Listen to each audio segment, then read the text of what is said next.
Yeah. Has your mum seen the film? She has seen it. Yeah, she has. What did she?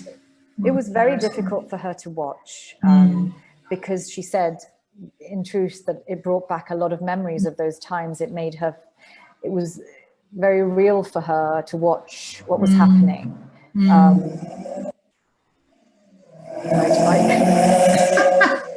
Somebody's feeding. Very strange. No, Hopefully it was a motorbike. Probably. Not some giant beetle or something, I don't know. A giant creature coming in. Yeah. But yes, it was very hard for her to watch. Yes. And what that makes me think about generally, has it been released in Sri Lanka, the film? Not yet. I know, you know, people are waiting for it to be released here because also, you know, homosexuality is criminalized here. Yes. And the 83 riots is not something that people perhaps past a few generations from me, going younger, even know about and even know exist. Yes. So, you know, I know somebody that watched a private screening, Radhika Swami, who was who worked for the United Nations. She's a Sri Lankan Tamil, and she said that people in the South don't even know this happened. Really? So, in Sri Lanka? That's incredible. So it's really important to screen that film here as much as internationally. Yes, yeah, and they are going to screen it. They will, yes. I just don't know when it's going to happen. No, because do they have? Is there some sort of issue in Sri Lanka where you have to show the film to some committee or to the government or to a court? It will have to be screened first, I'm sure, but even the script had to be passed by the censor board. So that it was denied the first time. They weren't given permission. And then, you know, there was a lot of perseverance and pushing, and it was during the previous regime. And they were given permission in the end. Right, that's why it took a while before you could start filming. Maybe, so if you'd filmed it in another country, then you wouldn't have to go through that censorship, I imagine.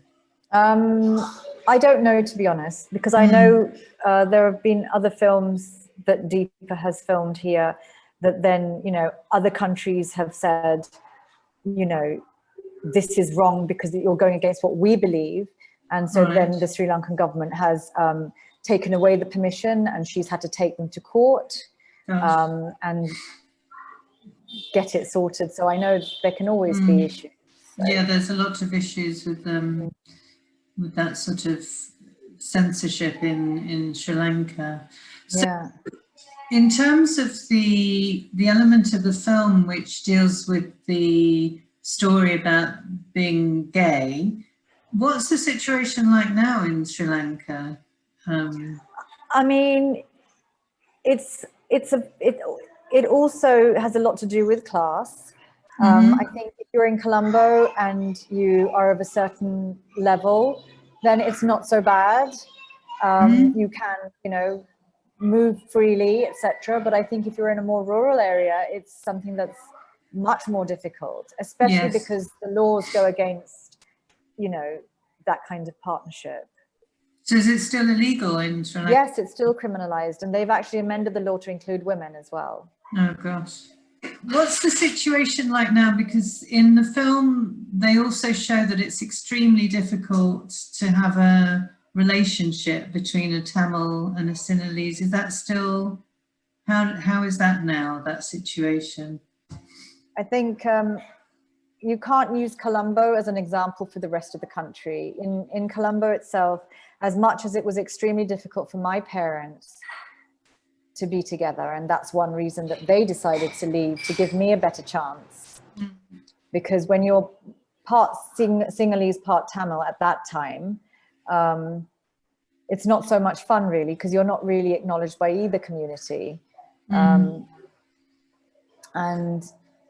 now I think there are more and more marriages between Sinhalese and Tamil people in areas like Colombo, but I don't know how common that would be if you go out of Colombo, because, you know, both communities have been sort of well, they think a certain way based on how people who lead them have made them think.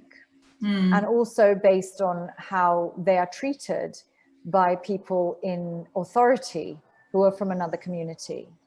So they have then a stigma about what these people are like. Yes. And so in that case, then there's, you know, there would be issues if there were mixed marriages. What's happening now? So how is it in terms of rights for Tamils now and the language, and is that all more evened out, or? I mean, there are, you know, there are Tamil schools, and in the north,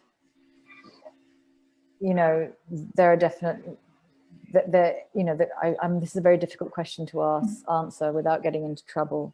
Okay. All I can say is that things need to improve. Okay, they're not there yet with the...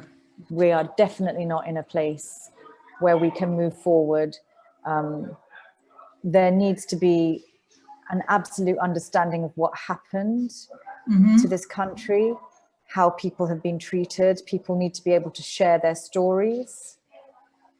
If there's any kind of hope of having any kind of reconciliation, then people need to come together and be able to share the stories, share their heartache, share their trauma.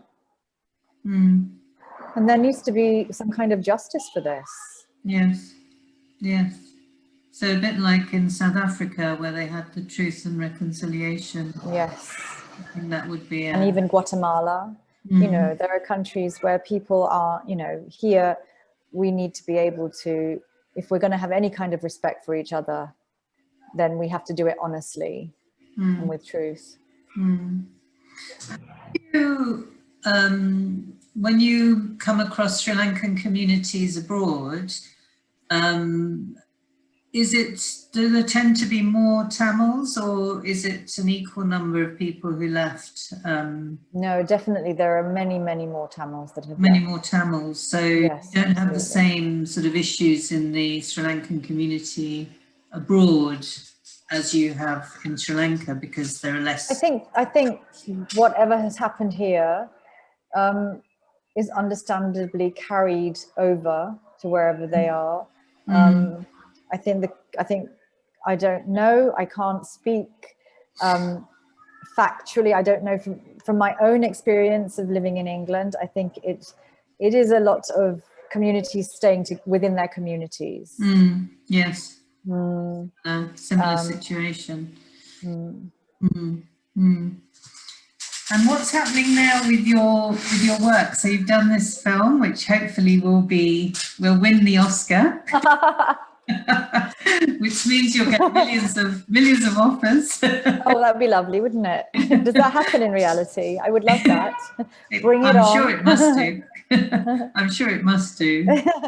But I really hope it does. I hope it does win. That will be amazing. Oh, thank you. Well, we haven't even been chosen yet.